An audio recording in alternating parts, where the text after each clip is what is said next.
நம்ம பெண்களை பொறுத்த வரைக்கும் ஒரு நாளைக்கு 8லேருந்து 9 மணி நேரம் தூக்கம் வந்து ரொம்ப இன்றியமையாதது. தூக்கம் இல்லாதனால எதனால சர்க்கரை வியாதி வரதுக்கான வாய்ப்பு நிறைய இருக்குன்னு பார்த்தோம்னா, நம்ம கண்ணு முழிச்சிட்டு இருக்கும்போது கார்டிசால் வந்து நிறைய செக்ரீட் ஆகும் நம்ம பாடியில். கார்டிசாலோட முக்கியமான வேலையை நம்ம பிளட் சுகர் லெவலை இன்க்ரீஸ் பண்ணுறது. இம்ப்ளான்ட் ப்ரெக்னென்சியில் பார்த்தோம்னா என்ன ப்ராப்ளம் வரும்னா, லைக் வந்து சம்டைம் வந்து கோப்பிங் அப் டிஃபிகல்ட்டி இருக்கும் ப்ரெக்னென்சி கோத்ரூ பண்ணும்போது. கோப்பிங் அப் டிஃபிகல்ட்டி ஃபிசிக்கலாக இருக்கலாம், ஃபினான்ஷியலாக இருக்கலாம், எமோஷ்னலாக இருக்கலாம். ஸோ எல்லாமே வந்து நம்ம ஒரு டிஃபிகல்ட்டாக ஹேண்டில் பண்ணுற மாதிரி இருக்கும். வீட்டில் இருக்கவங்க ஒரு சிஸ்டம் வச்சுருப்பாங்க, ப்ரெக்னென்ட் பேஷண்ட்னா இதெல்லாம் சாப்பிடணும் சாப்பிடக்கூடாதுன்ட்டு. ஸோ எப்போவுமே ஃபேமிலியாக வந்து கவுன்சிலிங் அட்டன் பண்ணிக்கிறது வந்து பெட்டர். ஓகே. ஒரு ஹாஸ்பிட்டல் வரும்போது நான் எப்படி ஃபீல் பண்ணுவேன்னா, லைக் வந்து பேரண்ட்ஸ் கூட வர்றது, இல்லை கூட யார் இருக்க போகிறாங்களா, கேர்டேக்கர் யார் இருக்காங்களோ எல்லாரும் வந்து கவுன்சிலிங் அட்டன் பண்ணும்போது அந்த நாலேஜ் வந்து ஷேரிங் வந்து பெட்டராக இருக்க மாதிரி இருக்கும். வணக்கம் மேம். வணக்கம், எப்படி இருக்கீங்க? நல்லா இருக்கேன். சூப்பர். அண்ட் உங்ககிட்ட இன்னைக்கு நிறைய யூஸ்ஃபுல்லான விஷயங்களை கேட்டு தெரிஞ்சுக்க ரொம்ப ஆவலா இருக்கும். எங்களோட ஃபர்ஸ்ட் கொஸ்டினே, ஒரு விமன் ப்ரெக்னென்சிக்கு பிளான் பண்ணுறாங்கன்னா அவங்க எப்படி அவங்கள தயார்படுத்திக்கணும்? இப்போ வந்து ப்ரெக்னென்சி வந்து பிளான்டு ப்ரெக்னென்சியாக இருக்கிறது வந்து எப்போவுமே வந்து பெட்டராக இருக்க மாதிரி இருக்கும். இப்போ ஒரு உமன் வந்து ப்ரெக்னென்சியை பிளான் பண்ணும்போது என்னெல்லாம் கவனிக்கணும் அப்படின்னு பார்த்தீங்கன்னா, ஃபஸ்ட்டு திங் வந்து ஃபிசிக்கலாக ரெடி ஆகிறது, செகண்ட் திங் வந்து சைக்காலஜிக்கலாக ரெடி ஆகிறது, தேர்டு முக்கியமான ஒன்று ஃபினான்ஷியலாக ரெடி ஆகிறது. Okay okay. ஸோ இப்போ நம்ம வந்து இப்போ ஃபிசிக்கல்னு பார்த்தோன்னா, ஃபிசிக்கலி வந்து ஐடியல் பாடி வெயிட் இருக்கணும். ஸோ சப்போஸ் வந்து ஒபிசிட்டி இருந்ததுனாக்கா டயட்டு எக்ஸசைஸ் மூலமாக வெயிட்டை ரெடியூஸ் பண்ணிவிட்டு பிளான் பண்ணுறது வந்து பெட்டராக இருக்கும். Suppose if you have any medical issues like வந்து இப்போ ஒரு சக்கரை வியாதியோ இல்லை தைராய்டு அந்த மாதிரி ஏதாவது இருந்ததுன்னா அதெல்லாம் கரெக்ட் பண்ணிவிட்டு அதுக்கப்புறம் நம்ம ப்ரெக்னென்சி பிளான் பண்ணுறது வந்து பெட்டராக இருக்கும். மூணாவது விஷயம், கர்ப்பங்கிறது வந்து பார்த்திங்கன்னா ஒரு செல்லேருந்து 9 மாதத்துக்குள்ளே 3 கிலோவாக மாறும். ஒரு மைக்ரோஸ்கோபிக் ஸ்ட்ரக்சர் வந்து 3 கிலோவாக ஆகும். ஸோ ஃபாஸ்ட்டாக க்ரோத் இருக்கும். எப்போவுமே வந்து செல் மல்டிப்ளிகேஷனுக்கு வந்து என்னென்னா குரோமோசோமல் ஃபார்மேஷனுக்கு வந்து ஃபோலிக் ஆசிடும் விட்டமின் B12 எசென்ஷியல். ஸோ எப்போவுமே ப்ரெக்னென்சி பிளான் பண்ணும்போது பிளான் பண்ணுறதுக்கு 3 மாதத்துக்கு முன்னாடியிலிருந்து அந்த ஃபோலிக் ஆசிடும் விட்டமின் B12 சப்ளிமெண்ட் எடுத்துகிட்டு ப்ரெக்னென்சி பிளான் பண்ணுறது வந்து பெட்டராக இருக்கும். Okay. And important thing, suppose வந்து தைராய்டு ப்ராப்ளம் இருந்ததுன்னா தைராய்டு மெடிகேஷன்ஸ் கரெக்டாக போட்டுக்கணும். டயபெட்டிஸ் இருந்ததுன்னா டயபெட்டிஸை கண்ட்ரோல் பண்ணிவிட்டு ப்ரெக்னென்சி பிளான் பண்ணணும். இது வந்து ரொம்ப முக்கியம். இது வந்து ஃபிசிக்கலாக ரெடி ஆகிறது. ஃபஸ்ட் வந்து நீங்கள் வந்து நம்மளை அசஸ் பண்ணிக்கணும். சைக்காலஜிக்கலாக என்னால் ப்ரெக்னென்சியை கோத்ரூ பண்ண முடியுமா, எமோஷ்னலி என்னால் கோத்ரூ பண்ண முடியுமா. ஒன்ஸ் வந்து நீங்கள் சைக்காலஜிக்கலாக எமோஷ்னலாக ரெடியாக இருக்கும்போது தான் ப்ரெக்னென்சி பிளான் பண்ணணும். ஐ திங்க் இது வந்து ஃபினான்ஷியலுங்கிறது ரொம்ப ரொம்ப முக்கியமான இம்பார்ட்டன்ட் விஷயம். ஸோ ஃபினான்ஷியலாக வந்து again you have to plan. அதாவது இப்போ வந்து நீங்கள் வேலை பார்த்துட்ருப்பாங்க, வேலை பார்க்கும்போது நிறைய நம்ம லீவ் எடுக்க வேண்டி வரலாம், இல்லை சம்டைம் வேலையை விடக்கூடிய சுச்சுவேஷன் வரலாம், ஸோ லாஸ் ஆஃப் பே வரலாம். ஸோ அதெல்லாம் நம்மளால் மேனேஜ் பண்ண முடியுமா, ஸோ அந்த ஃபினான்ஷியல் நம்மளால் ஃபீஸிபிலிட்டி இருக்காங்கிறதையும் பார்த்துட்டு அதுக்கப்புறம் ப்ரெக்னென்சி பிளான் பண்ணிக்கிறது வந்து பெட்டராக இருக்கும். ஓகே. அடுத்தது வந்து மெடிக்கல் எக்ஸ்பென்சஸ். இப்போ ஃபார் எக்ஸாம்பிள் வந்து ஒருத்தவங்களுக்கு வந்து ஹை ரிஸ்க் ப்ரெக்னென்சி வரதுக்கான வாய்ப்பு இருக்குது, அதாவது சுகர் இருக்குது இல்லை ஹார்ட் ப்ராப்ளம் இருக்குனாக்கா அவங்களோட மெடிக்கல் எக்ஸ்பென்சஸ் வந்து நிறைய இருக்க மாதிரி இருக்கும். அப்போ என்ன பண்ணணும், ப்ரீ பிளான்டாக அடெக்யூட்டாக இன்சூரன்ஸ் கவரேஜ் எடுத்துகிட்டு, இப்போ சப்போஸ் வந்து சில ப்ரைவேட் இன்சூரன்ஸ் பார்த்தீங்கன்னா நீங்கள் வந்து ப்ரெக்னென்சி கவரேஜ் வந்து நம்ம 2 இயர்ஸ் எடுத்துகிட்டு 3rd இயர் ப்ரெக்னென்சி பிளான் பண்ண தான் தருவாங்க. So you have to really plan well. So எப்போவுமே வந்து பிளான்டு திங்ஸ் வந்து ஸ்ட்ரெஸ் ஃப்ரீயாக இருக்கும், கம்ஃபர்டபுளாக you can go through the pregnancy. I think as far as I am concern இது 3 தான் ரொம்ப முக்கியம் அப்படின்னு நான் நினைக்கிறேன். ஸோ ப்ரெக்னென்சி வந்து நீங்கள் பிளான் பண்ணி கோ த்ரூ பண்ணும்போது நம்ம ரிஸ்க் ஃபேக்டர் இருந்துச்சுன்னா அதை மேனேஜ் பண்ணுறது ஈஸியாக இருக்கும். ஸோ நீங்கள் வந்து you are emotionally ready to undergo the pregnancy. அதே மாதிரி சப்போர்ட்டும் எல்லாமே நல்லா கிடைக்கும். அது ஃபேமிலி சப்போர்ட்டாக இருந்தாலும் ஃபிசிக்கல் சப்போர்ட் எல்லாமே வந்து பிளான்டு ப்ரெக்னென்சியில் பெட்டராக இருக்கும். ஸோ அப்போ வந்து என்னென்னா காம்ப்ளிகேஷன்ஸ் வந்து கம்மியாக இருக்கும். யூ ஹாவ் வந்து பெஸ்ட் வந்து மெட்டர்னல் சைல்டு ஹெல்த் வந்து எப்படி சொல்கிறது, you have the best outcome. அதே மாதிரி வந்து you are mentally prepared to go through pregnancy and taking care of baby அப்படி இருக்கிறதுனால வந்து எல்லாமே உங்களால் வந்து ரொம்ப ஈஸியாக கோ த்ரூ பண்ண முடியும். ஐ திங்க் டெஃபினட்டாக psychologically physically and socially financially வந்து ரொம்ப கம்ஃபர்டபுளாக இருக்கும் நீங்கள் பிளான்டு ப்ரெக்னென்சி போகும்போது. இப்போ அடுத்த கொஸ்டின் வருது, அன்பிளான்ட் ப்ரெக்னென்சினா என்ன ப்ராப்ளம் வருது. அன்பிளான்டாக 2ஆக பிரிக்கலாம். ஒன்று வந்து unplanned pregnancy who is married, unplanned pregnancy who is not married. So என்னென்ன இஷ்யூஸ் வரும், இப்போ அன்பிளான்ட் ப்ரெக்னென்சியில் பார்த்தோன்னா என்ன ப்ராப்ளம் வரும்னா, லைக் வந்து சம்டைம் வந்து கோப்பிங் அப் டிஃபிகல்ட்டி இருக்கும் ப்ரெக்னென்சி கோத்ரூ பண்ணும்போது. கோப்பிங் அப் டிஃபிகல்ட்டி ஃபிசிக்கலாக இருக்கலாம், ஃபினான்ஷியலாக இருக்கலாம், எமோஷ்னலாக இருக்கலாம். ஸோ எல்லாமே வந்து நம்ம ஒரு டிஃபிகல்ட்டாக ஹேண்டில் பண்ணுற மாதிரி இருக்கும். எகைன் வந்து இந்த அதர் பார்ட் வந்து அது அன்மேரிடு, லைக் வந்து when you are not decided about the partner, அந்த டைமில் when you are going through the pregnancy. So அப்போ வந்து என்னென்னா ஆப்ஷன்ஸ் ஆஃப் வந்து டெர்மினேஷன் ப்ரெக்னென்சி, ஒரு மெடிக்கல் டெர்மினேஷன் போகும்போது lot of psycho social issues, சைக்காலஜியில் நம்ம கோத்ரூ பண்ணுவோம், சோஷியல் இஷ்யூஸ் ஆர் தேர்.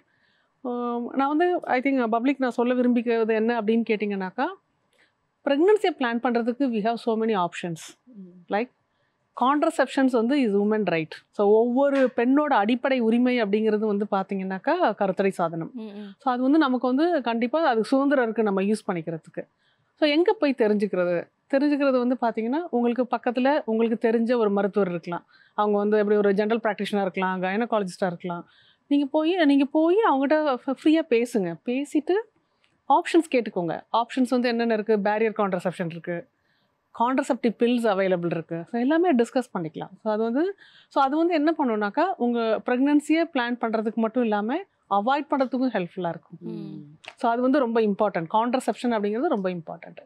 ரெண்டாவது, okay there is a pregnancy has come, நம்ம பிளான் பண்ணலை, so you don't want to continue. Is it a crime? No. Indian law படி medical termination is legal.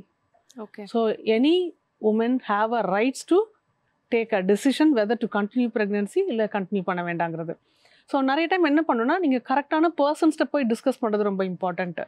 So போய் medical help கேளுங்க. Medical help எங்கே available? Even வந்து government ஹாஸ்பிட்டலில் they have a family planning OP. Anybody have a rights, walk in to the family planning OP, consultation பண்ணிவிட்டு you have the rights to choose.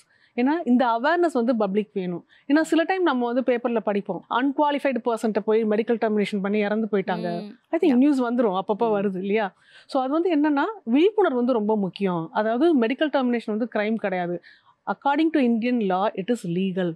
I think I want to convey this message through the Jaya TV. இந்த கருத்தடை மாத்திரைகள் வந்து use பண்ணுறதுனால இதனால ஏதாவது side effects வருமாமா? கருத்தடை மாத்திரைகள் வந்து பார்த்தீங்கன்னாக்கா, சப்போஸ் வந்து சில பேருக்கு வந்து லிவர் ப்ராப்ளம் இருக்கிறவங்க வந்து யூஸ் பண்ண முடியாது. அதே மாதிரி சீஷர் டிஸார்டர், அதாவது ஃபிட்ஸ் ப்ராப்ளம் இருக்கும், வலிப்பு நோய் இருக்கிறவங்களால யூஸ் பண்ண முடியாது. கல்லீரல் பாதிப்பு இருக்கிறவங்க, அதே மாதிரி சீஷர் இருக்கிறவங்க யூஸ் பண்ண முடியாது. மற்றவங்க எல்லாருமே வந்து கருத்தடை மாத்திரை வந்து நம்ம யூஸ் பண்ணிக்கலாம். பட் கருத்தடை மாத்திரை வந்து ஓவர் கவுண்டர் ப்ரிஸ்கிரிப்ஷன் வாங்கக்கூடாது, ஃபார்மசியில் வாங்கக்கூடாது. எப்போவுமே போய் ஒரு மருத்துவர் அணுகி கலந்து ஆலோசனை பெற்று ரிஸ்க் ஃபேக்டர் இருக்கா என்னன்னு அவங்க அசஸ் பண்ணிட்டு கொடுப்பாங்க. அடுத்தது இன்னொரு முக்கியமான ப்ராப்ளம் வந்து ரத்தம் உறையிற தன்மை நிறைய இருக்கிறவங்க, டிவிடி ரிஸ்க் இருக்கிறவங்க, அவங்க வந்து அந்த மாத்திரை எடுத்துக்க முடியாது. ஸோ என்ன பண்ணால் மருத்துவர் அணுகி அதுக்குரிய பரிந்துரைகளை கேட்டு அதை அது மாதிரி ஃபாலோ பண்ணிக்கிறது பெட்டர். கருத்தடை மாத்திரை யூஸ் பண்ணுறதுனால இருக்கிற ஆடட் அட்வான்டேஜ்னு பார்த்தோன்னா, நம்ம இந்தியாவை பொறுத்த வரைக்கும் 90% பெண்களுக்கு வந்து ரத்த சோகை இருக்கும். அதை வந்து அது தடுக்கும். ஏன்னா மாதவிடாய் வந்து பார்த்தீங்கன்னா அளவு கம்மியாக வர்றதுனால அந்த ரத்த சோகையை தடுக்கும். ரெண்டாவது பார்த்தோம்னாக்கா, யுட்ரஸில் வரக்கூடிய சில கேன்சர்ஸ், மெயினாக வந்து ஒவேரியன் கேன்சரும் எண்டோமெட்ரியல் கேன்சரும் நீங்கள் ஓசிபியில் ஒரு 5 இயர்ஸ் எடுத்தோன்னா அந்த ரிஸ்க் வந்து நல்லா வந்து ஒரு 80% 90% கம்மியாகும். So it reduce a risk of cancer.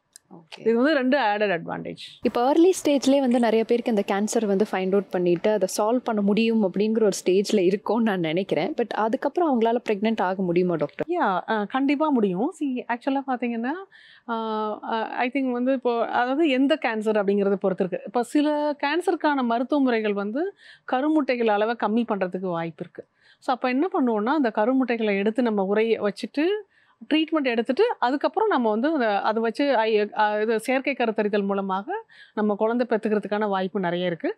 அது தவிர இப்போ சிலது வந்து பார்த்திங்கனாக்கா கருமுட்டைகளை பாதிப்பு இல்லாமல் பண்ணக்கூடிய சில மருத்துவ முறைகள் இருக்கும். அது எல்லா கேன்சருக்கும் ஒரே மாதிரி கிடையாது, ஒவ்வொரு கேன்சரும் டிஃப்ரெண்ட் டைப்பாக இருக்கும். ஸோ அந்த மாதிரி இருக்கும்போது நம்ம வந்து ஃபர்டிலிட்டி ப்ரிசர்வேஷன் சர்ஜரின்னு சொல்லுவோம். ஸோ அந்த மாதிரி பண்ணும்போது குழந்தை பெறுவதற்கான வாய்ப்பு இருக்கும். எல்லாருக்குமே அப்படி இருக்கணுங்கிறது அவசியம் கிடையாது. இது வந்து பெண்களை பொறுத்த வரைக்கும்.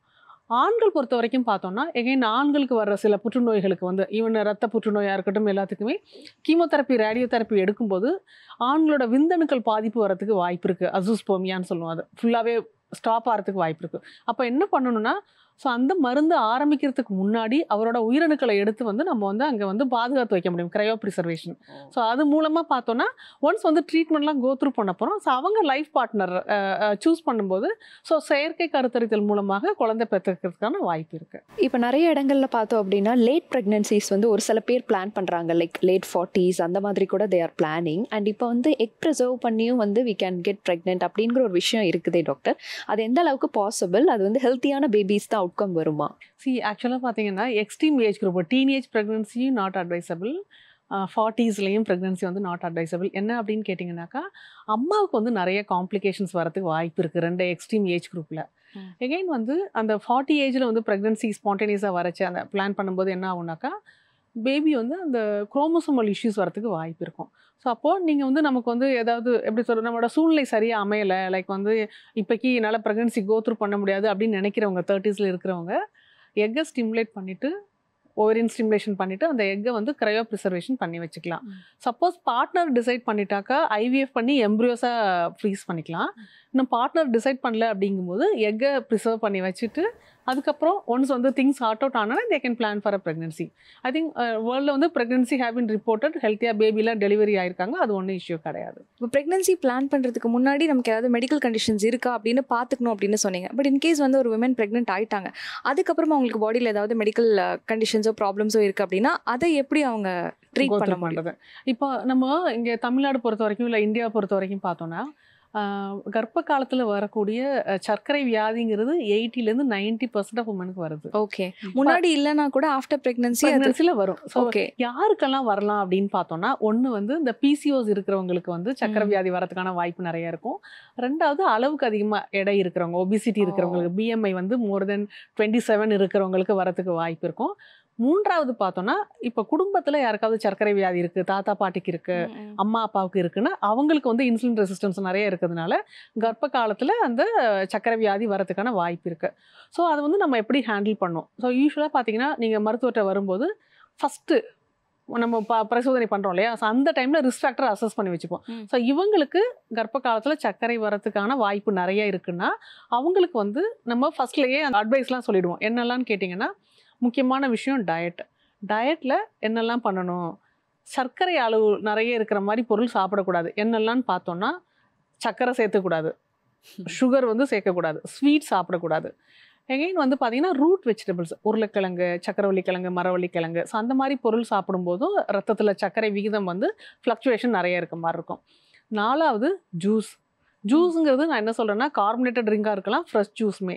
ஃப்ரெஷ் ஜூஸில் என்ன ப்ராப்ளம் அப்படின்னு கேட்டிங்கன்னா, நம்ம க்ரஷ் பண்ணும்போது அதோட சுகர் வேல்யூ நிறைய இருக்கும். ஓகே, ஸோ இது 4ம் அவாய்ட் பண்ணாலே 50% வந்து சர்க்கரை வியாதி வராமல் நம்மளால் பாதுகாத்துக்க முடியும். அடுத்தது இம்பார்ட்டன்ட் திங் வந்து எக்ஸசைஸ் என்ன பண்ணும் அப்படின்னு கேட்டிங்கன்னாக்கா, நம்ம பாடியில் இருக்கிற அந்த இன்சுலின் ரெசிஸ்டன்ஸை கம்மி பண்ணுறதுனால நமக்கு வந்து சுகர் வராமல் பார்த்துக்கும். நிறைய டைம் வந்து காமனாக எல்லோரும் என்ன நினச்சிக்கிறாங்க, கர்ப்பம் ஆகிட்டா வந்து நம்ம வந்து எக்ஸசைஸ் எதுவுமே பண்ணக்கூடாது, எழுந்துச்சு நடக்கக்கூடாது, படியேறக்கூடாது, அப்படிலாம் எதுவும் கான்செப்ட் கிடையவே கிடையாது. நீங்கள் வந்து இப்போ எக்ஸசைஸ் பண்ணிட்டு இருந்தீங்கன்னா நீங்கள் கண்டினியூ பண்ணிக்கலாம், பண்ணலைன்னா கூட வாக்கிங் அந்த டைமில் ஸ்டார்ட் பண்ணிடலாம். ஸோ வாக்கிங் ஸ்டார்ட் பண்ணும்போது அட்வான்டேஜ் என்னென்னா, சர்க்கரை வியாதி வராமல் பாதுகாத்துக்க முடியும். அடிஷ்னல் பெனிஃபிட் வந்து நார்மலாக டெலிவரி ஆகிறதுக்கு, சுகப்பிரசவம் ஆகிறதுக்கான வாய்ப்பு நிறைய இருக்க மாதிரி இருக்கும். ஸோ இது 2 மட்டும் போதுமா? கிடையாது. 3வது வந்து தூக்கம் ரொம்ப ரொம்ப இம்பார்ட்டண்ட். என்னன்னு கேட்டோம்னா, நம்ம பெண்களை பொறுத்த வரைக்கும் ஒரு நாளைக்கு 8லேருந்து 9 மணி நேரம் தூக்கம் வந்து ரொம்ப இன்றியமையாதது. தூக்கம் இல்லாதனால எதனால சர்க்கரை வியாதி வரதுக்கான வாய்ப்பு நிறைய இருக்குன்னு பார்த்தோம்னா, நம்ம கண்ணு முழிச்சிட்டு இருக்கும்போது கார்டிசால் வந்து நிறைய செக்ரீட் ஆகும் நம்ம பாடியில். கார்டிசாலோட முக்கியமான வேலையை நம்ம பிளட் சுகர் லெவலை இன்க்ரீஸ் பண்ணுறது. ஸோ தூக்கம் வந்து ரொம்ப ரொம்ப முக்கியம். ஸோ 4வது ஸ்ட்ரெஸ் வந்து நம்மளால் அவாய்ட் பண்ணவே முடியாது. ஏன்னு கேட்டிங்கன்னா, ஸ்ட்ரெஸ் எப்போ ஆரம்பிக்குதுன்னு நினைக்கிறீங்க? நம்ம எல்கேஜி ஸ்கூல் போகும்போதே காலைல 6 மணிக்கு எழுந்துச்சு பேக் தூக்க ஆரம்பிக்கிறது, வேலை போனாலும் முடிகிறது கிடையாது, அப்படியே கண்டினியூ ஆகிட்டே இருக்குது. ஸோ ஸ்ட்ரெஸ்ஸை எப்படி அவாய்ட் பண்ணுறது? பிளானிங். என்ன எத்தனை காலையிலே முத நாளே பிளான் பண்ணிக்கலாம். நான் வந்து எத்தனை மணிக்கு எழுந்திரிக்க போகிறேன், தண்ணி குடிக்கணும், பாட்டில் ஊற்றி கூட வச்சுக்கலாம். அதை எல்லாமே ஒர்க்கை பிளான் பண்ணோன்னா ஸ்ட்ரெஸ்ஸு கம்மியாக இருக்கும். இந்த நாளையும் நம்ம வந்து கரெக்டாக ஃபாலோ பண்ணோன்னா நம்மளால் வந்து சர்க்கரை வியாதி வராமல் நம்மளால் கொஞ்சம் பாதுகாத்துக்க முடியும். அடுத்தது வந்துருச்சு என்ன பண்ணுறது, அது ஒரு கொஷின் இருக்கும். ஸோ ப்ரெக்னன்சியில் வந்து ஏதாவது வருமா, ப்ராப்ளம் வருமா? எஸ், வரத்துக்கு வாய்ப்பு இருக்குது. என்னெல்லாம் பார்த்தோன்னா, எப்போவுமே வந்து சர்க்கரை வியாதி இருக்கும்போது அந்த குழந்தையோட எடை வந்து அளவுக்கு அதிகமாக ஆகிறதுக்கு வாய்ப்பு இருக்குது. இப்போ நார்மலாக ஒரு 3 kg பாப்பானா சுகப்பிரசவம் ஆகிறதுக்கான வாய்ப்பு நிறைய இருக்கும். பட் சர்க்கரை வியாதி அந்த கர்ப்ப காலத்தில் கெஸ்டேஷனல் டயபெட்டிஸ் வர்றவங்களுக்கு பார்த்தீங்கன்னா லார்ஜ் பேபி வந்து பெரிய பாப்பா இருக்கிறதுக்கு வாய்ப்பு இருக்குது. ஒன்ஸ் பாப்பா பெருசானாலே காம்ப்ளிகேஷன்ஸ் நிறைய இருக்கும். ஒன்று சிசேரியன் டெலிவரி வந்து ரேட் நிறைய ஆகும்.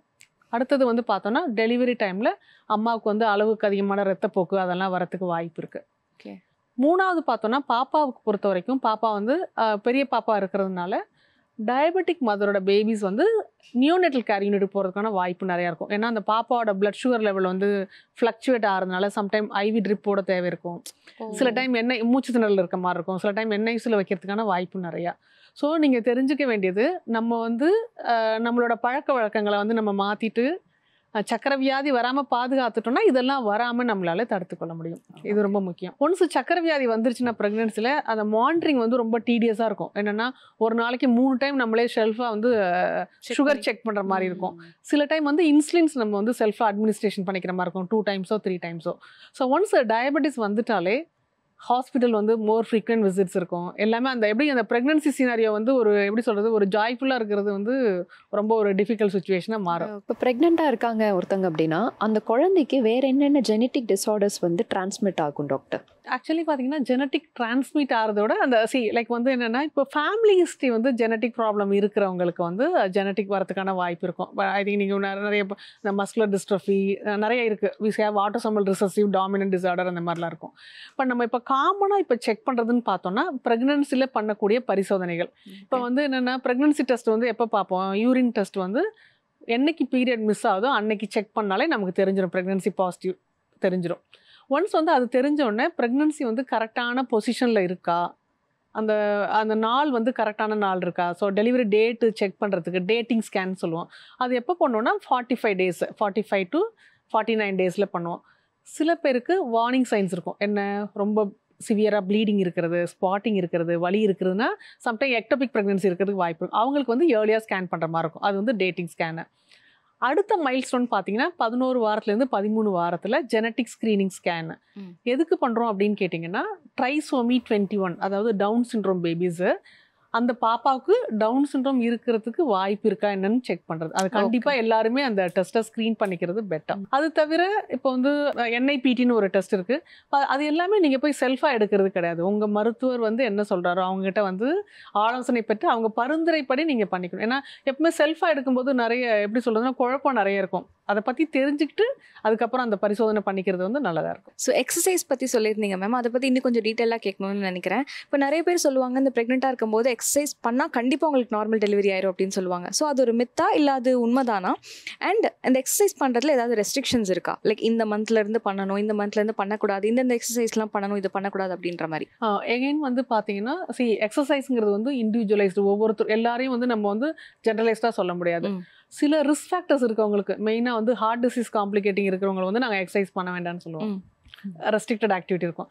ஆனால் டயபெட்டிக் இருக்கிறவங்கள வாக்கிங் போக சொல்லுவோம். ஸோ அதாவது எப்படின்னா அந்த பேஷண்ட்டுக்கு ஐ மீன் அந்த மதருக்கு என்ன ப்ராப்ளம் இருக்குது அதை பொறுத்து நம்ம டிசைட் பண்ணுற மாதிரி இருக்கும். பேசிக்காக எக்ஸசைஸை வந்து ஒன்று வந்து பார்த்தீங்கன்னா வாக்கிங் வந்து என்ன ஹெல்ப் பண்ணும் அப்படின்னு கேட்டிங்கன்னாக்கா, என்டார்ஃபின் ஒரு ஹார்மோன்ஸ் இருக்கும். ஸோ அது வந்து பெயின் ரிலீஃப் கொடுக்கும். எகைன் வந்து இன்சுலின் ரெசிஸ்டன்ஸை கம்மி பண்ணுறதுனால வந்து அவங்களுக்கு வந்து அந்த டயபெட்டிக் டெண்டன்சி கம்மி பண்ணும். வெயிட் கெயின் வந்து ஒரு சமச்சீராக இருக்கும், அப்நார்மலாக வெயிட் கெயின் இல்லாமல் பார்த்துக்கும். ஸோ வாக்கிங் வந்து ஒரு important exercise. And second thing வந்து பார்த்தீங்கன்னாக்கா, நம்மளோட பாடி பார்ட் வந்து நம்ம 3ஆக பிரிப்போம் இல்லையா? So Appar Lim exercise, Appar Lim neck exercise வந்து ரொம்ப இம்பார்ட்டன்ட்டு. ஏன் அப்படின்னு கேட்டிங்கன்னா, ப்ரெக்னன்சி ஒன்ஸ் முடித்த உடனே பாப்பா வந்து 3 kg பிறக்க போகுது. ஸோ 3 kg பாப்பா ஆல்மோஸ்ட் 2 years ஹோல்ட் பண்ணுவாங்க. ஸோ அப்போது அவங்களோட ஷோல்டர் மசில், நெக் மசில்ஸ் நல்லா இருந்தால் தான் அவங்களால ஹெல்த்தியாக கோத்ரூ பண்ண முடியும் போஸ்ட்மார்ட்டம் பீரியட். ஸோ அதுக்கு வந்து அதை ஸ்ட்ரென்த் பண்ணுறதுக்கு ஷோல்டர் எக்ஸசைஸும் நெக் எக்ஸசைஸும் வெரி வெரி இம்பார்ட்டன்ட்டு. அடுத்தது எகைன் லோவர் லிம் எக்ஸசைஸும் ரொம்ப இம்பார்ட்டன்ட். ஏன் அப்படின்னு கேட்டிங்கன்னாக்கா, நம்மளோட பாடி வெயிட் இன்க்ரீஸ் ஆகும்போது அதுதான் கோத்ரூ பண்ண போகுது. ஸோ அதனால லோவர் லிம்மும் கான்சன்ட்ரேட் பண்ணணும். பெல்விக் ஃப்ளோர் எக்ஸசைஸ் வந்து யூஸ்வலாக 5 month முடிஞ்ச உடனே ஆரம்பிப்போம். ஏன் அப்படின்னு கேட்டிங்கன்னா, அந்த பெல்விக் ஃப்ளோர் மசில்ஸ் தான் பேபி வந்து புஷ் பண்ண போகுது. ஸோ அது ஹெல்த்தியாக ஸ்ட்ராங்காக இருந்தால் தான் நார்மல் நம்ம அந்த சுகப்பிரசவம் வந்து எப்படின்னா ஒரு நல்ல நார்மலாக ஸ்மூத்தாக போகிற மாதிரி இருக்கும். ஸோ இந்த 3 கான்சன்ட்ரேட் பண்ணோம். எப்போவுமே வந்து அந்த எக்ஸசைஸ் பார்த்தீங்கன்னாக்கா, ஒரு ஃபிசியோதெரபிஸ்ட்டை கன்சல்ட் பண்ணிவிட்டு, கைனகாலஜிஸ்ட்டை கன்சல்ட் பண்ணிவிட்டு இண்டிவிஜுவலைஸ்டாக டெய்லர்டு எக்ஸசைஸ் பண்ணுறது பெட்டர். காமனாக பார்த்தோன்னா, ஐ திங்க் சென்னை பொறுத்த வரைக்கும் இருக்கிற வீடுகளில் நீங்கள் டேட்டா எடுத்தீங்கன்னா, ஒரு ஆல்மோஸ்ட் ஒரு 1% ஆஃப் ஹவுஸில் கூட இந்தியன் டாய்லெட் இல்லை. இந்தியன் டாய்லெட் வந்து really helps in normal delivery. So அதை பார்த்தீங்கன்னா நம்ம ரூரல் இந்தியாவுக்கும் அர்பன் இந்தியாவுக்கும் பார்த்தீங்கன்னா அர்பன் இந்தியாவில் சிசேரியன் ரேட் நிறைய இருக்கும், ரூரல் இந்தியாவில் நார்மல் டெலிவரி நிறைய இருக்கும். ஸோ தட் இஸ் வந்து அந்த squatting position makes a difference. So Indian toilet plays a major role in normal delivery. Okay, I want to convey that message. Pregnant ladies வந்து அந்த pregnant டைமில் வந்து பார்த்தோம் அப்படின்னா நார்மலாக செக்ஷுவல் இன்டர்கோர்ஸ்குள்ளே போகிறாங்க அப்படின்னா அது வந்து நார்மல் டெலிவரிக்கு வந்து இன்னுமே கொஞ்சம் நல்லா ஹெல்ப்ஃபுல்லாக இருக்கும் அப்படின்னு ஒரு பக்கம் சொல்கிறாங்க. Whether it's true? ஆக்சுவலி அந்த மாதிரி ரிலேஷன்ஷிப் எதுவும் கிடையாது. ஸோ ஆக்சுவலி பார்த்தீங்கன்னா செக்ஷுவல் ஆக்டிவிட்டிங்கிறது again personalised. So if the woman accepts, if she is comfortable, அவங்க வந்து அதை பண்ணலாம், ஒன்றும் ப்ராப்ளம் கிடையாது, ரியல் கான்ட்ரா இண்டிகேஷன் கிடையாது. பட் சம்டைம் உங்களோட மருத்துவர் வந்து சொல்லியிருப்பாங்க சில ப்ராப்ளம்ஸ். மெயினாக வந்து பார்த்தீங்கன்னா ஃபஸ்ட்டு 3 months ப்ளீடிங் ஏதாவது இருந்தாலோ, ப்ரீவியஸாக மிஸ்கரேஜ் ஏதாவது இருந்தாலோ ஸோ அவாய்ட் பண்ண சொல்லுவாங்க. எகைன் வந்து பிளாசண்டா வந்து லோ லைங்காக இருக்குது. பிளாசண்டாங்கிறது வந்து பார்த்தீங்கன்னா பாப்பாவுக்கு வந்து நியூட்ரிஷன் போகிறது.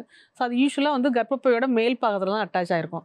சப்போஸ் அந்த கர்ப்பப்பை வாய் பகுதியில் அட்டாச் ஆகிருந்தால் ஸ்டர்னோஸ் ஆக்டிவிட்டிலாம் எதுவும் பண்ணாதீங்க, எக்ஸசைஸ் பண்ணாதீங்க, ஸோ செக்ஷுவல் ஆக்டிவிட்டி இருக்கக்கூடாதுன்னு சொல்லுவாங்க. ஸோ உங்கள் மருத்துவர் என்ன சொல்கிறாங்களோ அது மாதிரி கேட்டு நடந்துக்கிறது பெட்டர். பட் அஸ்ஸச் வந்து ஜென்ரல் ஸ்டேட்மெண்ட் வந்து பார்த்தீங்கன்னா செக்ஷுவல் ஆக்டிவிட்டினால நார்மல் டெலிவரிங்கிறது வந்து there is no much relation. So அப்படி ப்ரெக்னெண்ட்டாக இருக்கிற விமன் வந்து எந்த மந்த் வரைக்கும் செக்ஷுவல் ஆக்டிவிட்டி வச்சுக்கலாம் மேம்? அது வந்து ட்ரைமஸ்டர் வந்து வேரியெல்லாம் ஒன்றும் கிடையாது. எந்த ட்ரைமஸ்டராக இருந்தாலும் அவங்கவுங்களோட கம்ஃபர்டபிலிட்டி பொறுத்து தான். ஓகே, ஐ திங்க் உமனுக்கு வந்து பார்த்தீங்கன்னா சம்டைம் வந்து அந்த சேம் பொசிஷன் வந்து அவங்களுக்கு மே நாட் பி கம்ஃபர்டபுளாக இருக்காது. ஏன்னா அவங்களுக்கு வந்து they will be going through lot of thing.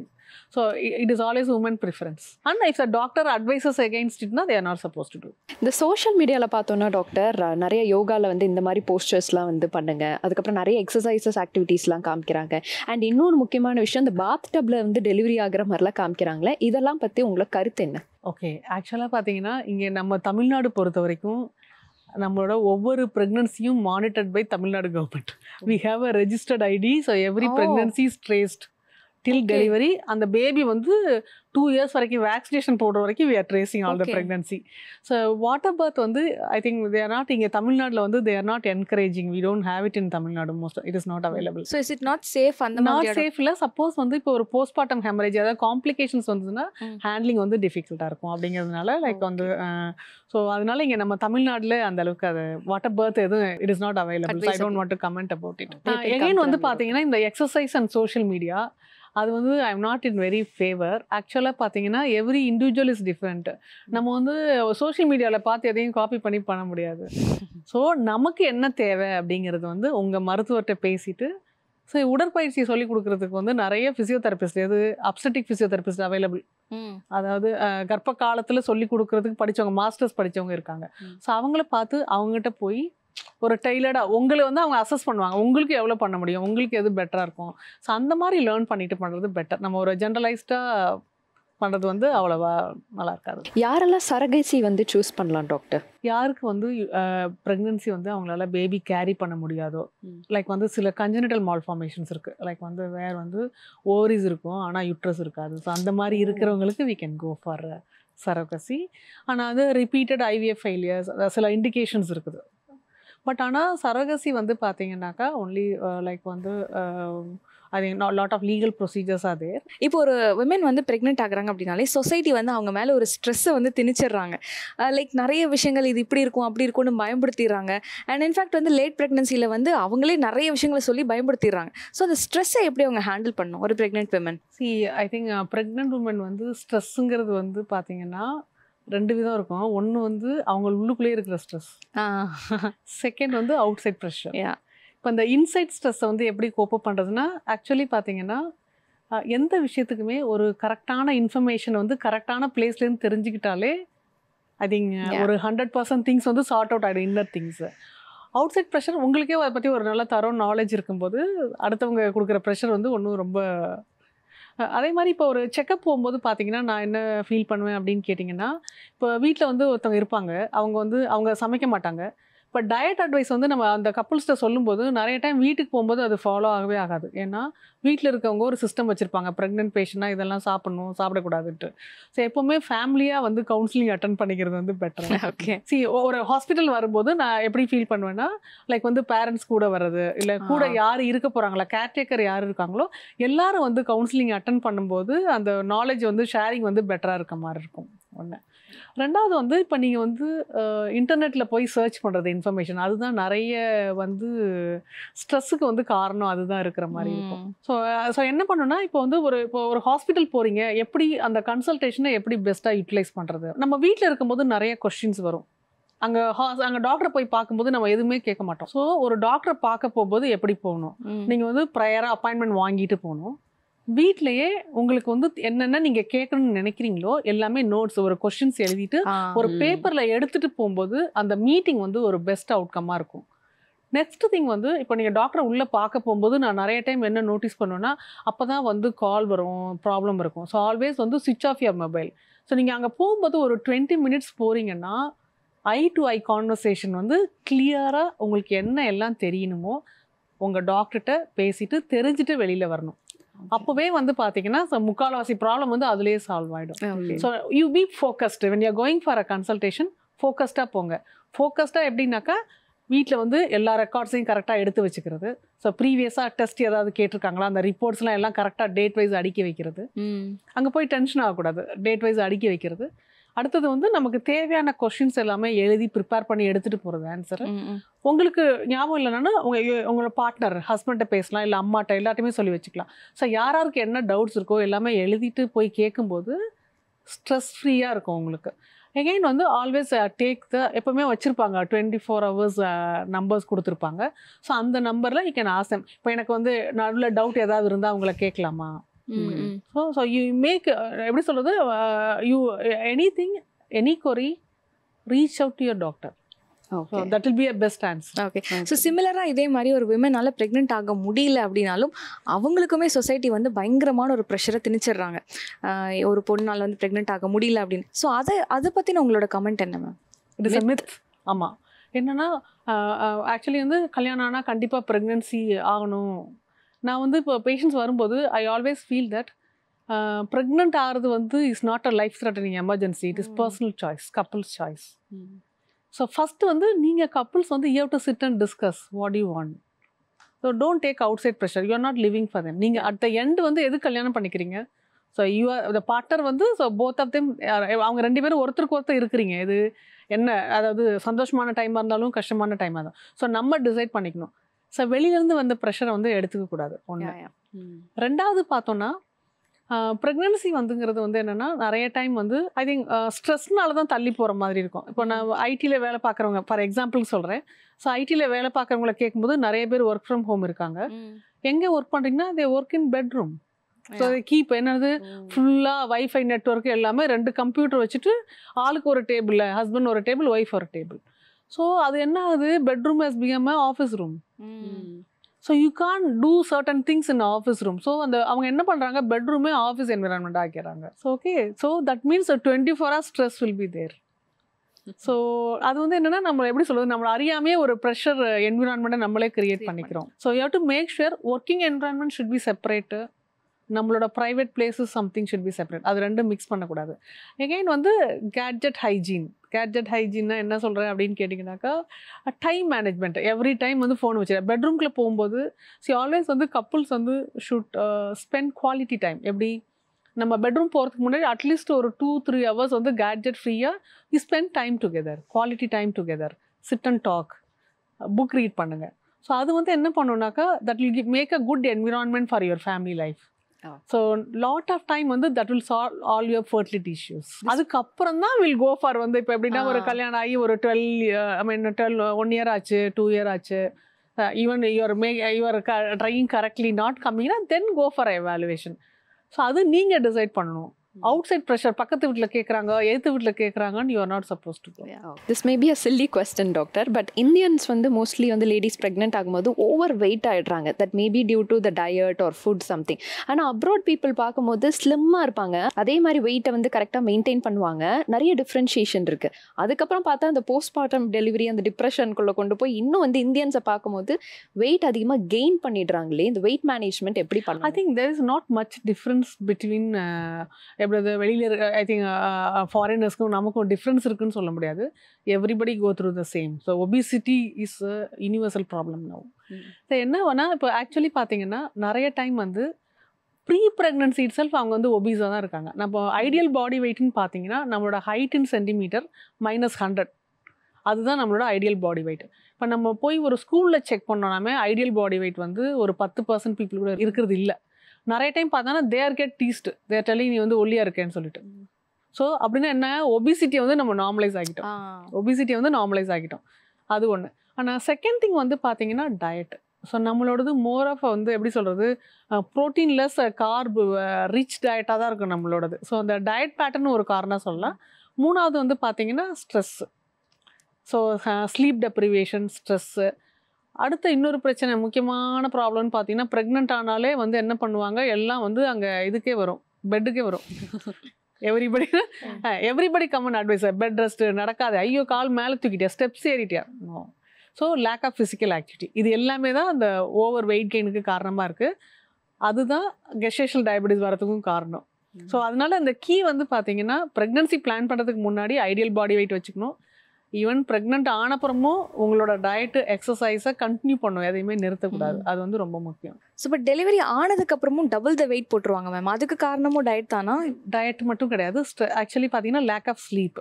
Usually பார்த்தீங்கன்னா என்ன ஆகும்னா நம்ம வந்து we are not well planned. So that's why like வந்து எப்போவுமே வந்து பெட்டர் வந்து ஆன்டினேட்டல் கிளாஸ்லாம் அட்டன் பண்ணிக்கிறது வந்து பெட்டராக இருக்கும். காரணம் என்னன்னு கேட்டிங்கன்னா how to plan your postmortem ரொம்ப முக்கியம். இப்போ ஒரு வீட்டில் டெலிவரி ஆகுதுன்னு பார்த்தீங்கன்னா அந்த குழந்தை வந்து ஹாஸ்பிட்டலில் இருக்க வரைக்கும் இருக்கும், கம்ஃபர்டபுளாக இருப்பாங்க. வீட்டுக்கு போனோடனே அவங்க மேனேஜ் பண்ணுறது கஷ்டமாக இருக்கும். ரீசன் என்னென்னா பிளான் கிடையாது. எல்லாரும் இப்போ ஒரு குழந்தை அழுதா எல்லாரும் ஒன்றா உட்காந்து ட்ரை பண்ணிட்டே இருப்பாங்க. அப்படி பண்ணவே கூடாது. நான் என்ன சொல்வேன்னா எல்லாரும் ஷிஃப்ட் போட்டிருங்க வீட்டில். ஏன்னா ஒருத்தங்க 8 மணி நேரம் தூங்குறாங்கன்னா அவங்கள டிஸ்டர்ப் பண்ணாதீங்க, மீதி இருக்கிறவங்க பார்த்துக்கோங்க. ஸோ அதே மாதிரி mother also need that sleep. But நிறைய டைம் வந்து அது வந்து லேக் ஆஃப் ஸ்லீப் வந்து என்ன பண்ணுன்னா கார்டிசோல் பம்ப் ஆகிட்டே இருக்கும். கார்டிசோல் பம்ப் ஆகும்போது சம்டைம் ஓவர் ஈட்டிங் நடக்கும். ஸோ இது எல்லாமே ப்ரீடிஸ்போஸ்டு வெயிட் கெயின். எகைன் வந்து மெயினாக சைக்காலஜிக்கல் ஹெல்த் வந்து ரொம்ப இம்பாக்ட் இருக்கும். ஸோ அதுதான் ரீசன். மெயினாக வந்து சாப்பாடோட மற்ற அதர் திங்ஸ் பிளேஸ் ரோல். இந்த போஸ்ட்மார்ட்டம் டிப்ரெஷன் அப்படிங்கிறனாலேயே நிறைய பேர் நாங்கள் வீடியோஸ்லலாம் பார்க்குறோம். அதாவது அந்த pregnant lady after delivering her baby ரொம்ப அழுகிறாங்க, எதுக்கு எடுத்தாலும் டென்ஷன் ஆகுது, ஹார்மோனல் இம்பேலன்ஸ்னால இது நடக்கும். கண்டிப்பாக இருக்கும். ஆக்சுவலாக பார்த்தீங்கன்னா போஸ்ட்மார்ட்டம் ப்ளூஸுங்கிறது ஃபஸ்ட்டு 14 days வருது. அது என்னன்னா நம்ம வந்து அந்த ப்ரெக்னன்சி வந்து கோத்ரூ பண்ணும்போது நம்ம ரொம்ப ஹார்மோன் ப்ரொடெக்ஷன் இருக்கும். ஸோ அந்த சடன் வித்ட்ராவல் இருக்கிறச்ச சைக்காலஜிக்கல் ஃப்ளக்சுவேஷன்ஸ் இருக்கும். நீங்களே பார்க்குறீங்களே ஆக்சுவலாக என்ன ஆகுது, பீரியட் டைம்லேயே நம்ம வந்து ஒவ்வொருத்தரும் ஒவ்வொரு மாதிரி பிஹேவ் பண்ணுவோம். ஆக்சுவலாக பார்த்தீங்கன்னா ஃபஸ்ட்டு 15 days ஜாலியாக இருக்க மாதிரி இருக்கும். ஒன்ஸ் போஸ்ட் ஓவலேஷன் கொஞ்சம் மூடியாகும். ப்ரீமென்ஸ்ட்ரல் பயங்கரம் இருக்கும். பயங்கரமாக எப்படி சொல்கிறது, எமோஷன்ஸ் சில பேர் ரொம்ப கோவமாவாங்க, அழுவாங்க. ப்ரீமென்ஸ்ட்ரல் சிண்ட்ரோமே அப்படி இருக்குது. Pregnancy is nothing but 9 months premenstrual syndrome. Same hormones. So அந்த sudden withdrawal இருக்கும்போது so they go through that. அப்போ அந்த டைமில் அவங்களுக்கு தேவை வந்து என்னென்னா வீட்டில் இருக்கவங்களோட புரிதல். நிறைய ஃபேமிலி சைக்கோசோஷியல் இஷ்யூஸ் வந்து பார்த்தீங்கன்னா போஸ்ட்மார்ட்டம் பீரியடில் வரும். ஸோ அப்போ வந்து என்னென்னா லைக் வந்து ஐ திங்க் எங்களோட சைடில் மெடிக்கல் சைடில் எங்களோட டியூட்டி வந்து அந்த சைக்காலஜிக்கல் இஷ்யூ வந்து வீட்டில் இருக்கவங்கள அண்டர்ஸ்டாண்ட் பண்ண வைக்கணும். அண்டர்ஸ்டாண்ட் பண்ண வச்சாலே most of the time settle ஆகிடும். இப்போ அந்த போஸ்ட்மார்ட்டம் ப்ளூஸ் வந்து இருக்க அந்த டைமில் பிஹேவ் பண்ணுறதே அதே 14 days மேலே இருந்துச்சுன்னா மேபி சைக்கியாட்ரிக் இல்னஸ் இருக்கும். கண்டிப்பாக சைக்கியாட்ரிஸ்ட் கன்சல்டேஷன் சைக்காலஜிஸ்ட் பார்க்க வேண்டி வரும். இப்போது எங்களோட பிளேஸ்லாம் பார்த்தீங்கன்னா நாங்கள் எப்படி வச்சுருக்கோம்னா வி ஹாவ் அ ஃபார்ம் இருக்கும். இது எவாலுவேஷன் ஃபார்ம். ஸோ அந்த எவாலுவேஷன் ஃபார்ம் ஃபில் பண்ணும்போது வில் நோ இவங்களுக்கு வந்து ப்ராப்ளம் இருக்குன்னு will send for psychologist consultation. அதாவது என்னன்னா நம்ம அண்டர்ஸ்டாண்ட் பண்ணிக்க வேண்டியது சைக்காலஜி கன்சல்டேஷன் சைக்கியாட்ரிஸ்டிக் கன்சல்டேஷன் போகிறது வந்து இது கிடையாது, ஒரு க்ரைம் கிடையவே கிடையாது. ஸோ அது வந்து நம்ம அந்த ஸ்பெஷாலிட்டியை வந்து we have to feel free to use. அது தட் மேக்ஸ் வந்து எப்படி சொல்கிறது மதரோட லைஃப் வந்து மோர் கம்ஃபர்டபுளாக இருக்க மாதிரி. இல்லை இன்னொரு ஒரு இம்பார்ட்டண்ட்டான டாபிக் வந்துட்டு இந்த போஸ்ட் மெனோபாசல் ப்ளீடிங், அதை பற்றி கொஞ்சம் டீட்டெயிலாக எக்ஸ்பிளைன் பண்ணுங்க. சி ஆக்சுவலி மெனோபாஸ்னா என்ன அப்படின்னு பார்த்தோன்னா இப்போ வந்து ஒரு ஏஜ் வந்தப்புறம் நம்மளோட பீரியட் வந்து அந்த எக் எல்லாம் ரிசர்வ்லாம் கம்மி ஆன உடனே பீரியட் வந்து கம்ப்ளீட்டாக ஸ்டாப் ஆகிடும். இப்போ ஒரு 1 yearக்கு வரலன்னா அதை வந்து நம்ம வந்து மெனோபாஸ்ன்னு சொல்லுவோம். ஓகே. ஸோ சில பேருக்கு வந்து அந்த பீரியட் 1 year வராமல் இருந்துட்டு அதுக்கப்புறம் வந்து மாதவிடாய் வரும், ரத்தப்போக்கு வர்றது. ஸோ அதை வந்து போஸ்ட் மெனோபாசல் ப்ளீடிங் சொல்லுவோம். மெனோபாஸ்க்கு அப்புறம் வரக்கூடிய ப்ளீடிங். ஸோ அதோட இம்பார்ட்டன்ஸ் என்ன அப்படின்னு பார்த்தீங்கன்னா அந்த போஸ்ட் மெனோபாசல் ப்ளீடிங் வரதுக்கான முக்கியமான காரணம் வந்து ஒரு 10% ஆஃப் பீப்புள் வந்து கேன்சர் இருக்கிறதுக்கான வாய்ப்பு இருக்குது. 10%. என்ன கேன்சர்லாம் இருக்கலாம்னா கர்ப்பப்பை வாயில் யுட்ரைன் மவுத் சர்விக்கல் கேன்சர் இருக்கிறதுக்கு வாய்ப்பு இருக்குது, எண்டோமெட்ரியல் கேன்சர் இருக்கிறதுக்கு வாய்ப்பு இருக்குது, ஓவேரியன் கேன்சர் இருக்கிறதுக்கு வாய்ப்பு இருக்குது, ஃபெலோப்பியன் டியூப் கேன்சர் இருக்கிறதுக்கு வாய்ப்பு இருக்குது. ஆனால் நான் சொன்னது 10% தான் சொன்னேன். 90% ஆஃப் டைம் ஒன்றும் ப்ராப்ளம் இருக்காது. பட் ஒரு போஸ்ட்மெனோபாசல் ப்ளீடிங் வந்துச்சுன்னா கண்டிப்பாக டாக்டர்கிட்ட போயிட்டு எவாலுவேட் பண்ணிவிட்டு ஒன்றும் பிரச்சனை இல்லைன்னா ஒன்றும் ப்ராப்ளம் இல்லை 90% ஆஃப் டைம். பட் அந்த 10% திங் வந்து நம்ம மிஸ் பண்ணக்கூடாது. சப்போஸ் நம்ம அதை மிஸ் பண்ணிட்டோம்னா ரொம்ப லேட்டாக நம்ம லேண்டை பாற மாதிரி இருக்கும். ஸோ போஸ்ட்மெனோபாசல் ப்ளீடிங் வந்து ஒரு ஏர்லி இண்டிகேஷனாக வந்து பிரச்சனை இருக்குது அப்படின்னு சொல்கிறது. அது உடனடியாக நம்ம பார்த்துக்கணும். என்னெல்லாம் பார்ப்போம் இப்போ போஸ்ட்மெனோபாசல் ப்ளீடிங் எவாலுவேஷனாக என்னெல்லாம் பார்ப்போம்? நீங்கள் வந்து மென்டலி என்ன ரெடி ஆகணும்? இப்போ ஒரு ஹாஸ்பிட்டல் போகும்போது என்னெல்லாம் பார்ப்போம் அப்படின்னு கேட்டிங்கன்னா, நம்ம வந்து முதல்ல வந்து அந்த கர்ப்பப்பை வாய் அடியில் பரிசோதனை இருக்கும். அதாவது சர்விக்ஸில் யூட்ரைன் மவுத்தில் ஏதாவது ப்ராப்ளம் இருக்கா. ஸோ ஒரு பேப்ஸ்மியர் டெஸ்ட் எடுப்போம். பேப்ஸ்மியருங்கிறது வந்து பார்த்தீங்கன்னா அந்த சர்வைக்கல் செல்ஸ் எடுத்து மைக்ரோஸ்கோப்பிக் அனுப்புறது. அடுத்தது ஒரு டிரான்ஸ்வஜைனல் அல்ட்ராசவுண்ட் பார்ப்போம். அல்ட்ராசவுண்டில் என்னெல்லாம் செக் பண்ணுவோம்? கர்ப்பப்பையில் அந்த உள்ளே இருக்க இன்னர் லேயரில் ஏதாவது ப்ராப்ளம் இருக்கா, கர்ப்பப்பையில் கட்டி ஏதாவது இருக்கா, ஓவரியில் கட்டி ஏதாவது இருக்கான்னு பார்க்கறதுக்காக உள்ள டெஸ்ட். 3வது பரிசோதனை எண்டோமெட்ரியல் பயாப்சி. எண்டோமெட்ரியல் பயாப்சினா அந்த கர்ப்பப்பைக்குள்ள உள்ளே இருக்கிற திசு எடுத்து பரிசோதனைக்கு அனுப்புறது. இது 3ம் கம்பல்சரியாக பண்ணணும். ஒன்று பண்ணிட்டு இல்லை அப்படி கிடையாது. 3மே கம்பல்சரியாக பண்ணும். ஸோ இது 3ம் பண்ணிட்டு எல்லாம் நார்மல்னா ஒன்றும் பயப்பட தேவை இருக்காது. சப்போஸ் அதில் ஏதாவது இஷ்யூஸ் இருந்ததுன்னா நம்ம வந்து கண்டிப்பாக கோத்ரூ பண்ணணும். அதுக்குரிய ட்ரீட்மெண்ட் என்னவோ அதை கோத்ரூ பண்ணுற மாதிரி இருக்கும். ஸோ போஸ்ட்மெனோபாசல் ப்ளீடிங் வந்து நிறைய டைம் வந்து நான் ஏன் அதை இங்கே சொல்கிறேன் அப்படின்னு கேட்டிங்கன்னா, நிறைய டைம் வந்து அவங்க நெக்லெக்ட் பண்ணுவாங்க. எனக்கு வந்து 1.5 வருஷம் ஆச்சு நின்று போய், ஆனால் வந்துச்சு ஒரு ஒன்று ஒரு 2-3 டைமாக வருதுன்னு சம்டைம் லேட்டாக வருவாங்க. ஓகே ஓகே லேட்டாக வருவாங்க. ஸோ மெனோபாஸ் ஏஜ் வந்து நம்ம ஊர் பொறுத்த வரைக்கும் வந்து பார்த்தீங்கன்னா 50லேருந்து 55 வயசில் நிற்கும். ஸோ சில பேருக்கு வந்து 40 வயசுக்கு முன்னாடி நின்றுதுன்னா அதை வந்து ப்ரீமெச்சர் மெனோபாஸ்ன்னு சொல்லுவோம். ஸோ ப்ரீமெச்சர் மெனோபாஸில் வந்து என்ன இஷ்யூஸ், அதாவது இதை ப்ளீடிங் தவிர மற்ற இஷ்யூ அப்படின்னு பார்த்தோன்னா போன் ஹெல்த் வந்து பாதிக்கிறதுக்கு வாய்ப்பு இருக்குது. ஸோ அவங்களுக்கு வந்து கால்சியம் சத்து வந்து ரொம்ப ரொம்ப முக்கியம். Thank you doctor. இவ்வளோ நேரம் ரொம்ப அழகாக நாங்கள் கேட்ட எல்லா கேள்விகளுக்கும் ரொம்ப அழகாக ஆன்சர் பண்ணியிருந்தீங்க. பார்த்த வியூவர்ஸ்க்கும் சரி எங்களுக்கும் சரி ரொம்ப யூஸ்ஃபுல்லாக இருந்தது. ஜெயா டிவி சார்பாக வாழ்த்துக்களை தெரிவிச்சுக்கிறோம். Thank you for joining with us today doctor.